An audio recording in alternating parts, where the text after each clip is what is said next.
బంగాళాఖాతంలో ఏర్పడ్డ తీవ్ర అల్పపీడనం రాగల 12 గంటల్లో వాయుగుండంగా మారే అవకాశం ఉందని విశాఖ తుఫాను హెచ్చరికల కేంద్రం తెలిపింది. దీని ప్రభావంతో రాగల 24 గంటల్లో ఉత్తర, దక్షిణ కోస్తాలో పలు చోట్ల ఒక మోస్తరు నుంచి భారీ వర్షాలు కురుస్తాయని తెలిపింది.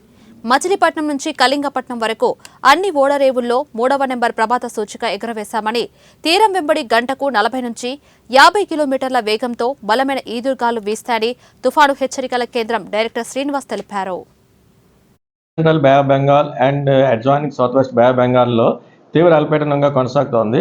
అది నెక్స్ట్ కమింగ్ 12 అవర్స్లో నియర్లీ నార్త్ వర్డ్ డైరెక్షన్లో వెళ్తూ డిప్రెషన్గా మారి వెస్ట్ సెంట్రల్ బే ఆఫ్ బెంగాల్లో ఉండే అవకాశం ఉంది. ఆ తదుపరి నెక్స్ట్ 24 అవర్స్లో it is likely to move in a north easterly direction. అంటే మనకి కొంచెం పక్కకి అనమాట, కొంచెం స్లైట్గా కర తీసుకోవడం అనమాట.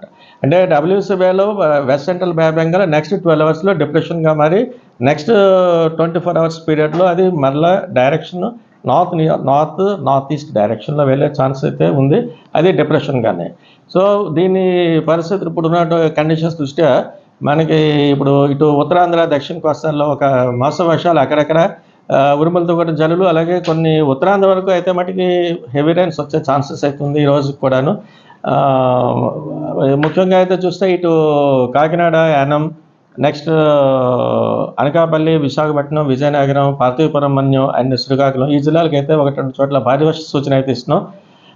నెక్స్ట్ విండ్ స్పీడ్స్ కూడా గాలుల తీవ్రత కూడా 40 నుంచి 50 కిలోమీటర్స్ వరకు వెళ్తుంది. అది some times it is gusting to 60 kilometres. అందుచేత ఈ పరిస్థితి మొత్తం ఎంటైర్ కోస్ట్లో ఉన్నటువంటి ఇటు దక్షిణ కోస్తా, ఉత్తరాంధ్ర కోస్తా ఉన్నటువంటి మత్స్యకారులు అందరినీ కూడా ఎవరికి వేటకి వెళ్ళదని చెప్తున్నాం.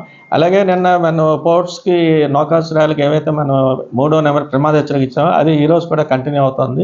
ఎందుకంటే ఆల్మోస్ట్ ఈ పోర్ట్స్ అన్నీ కూడా squally weather with wind speeds more than 40 km/h record అవుతున్నాయి. అలాగే సీ కండిషన్ కూడా, రఫ్నెస్ కూడా గ్రాడ్యువల్గా క్రమేపీ పెరుగుతూ వస్తుంది.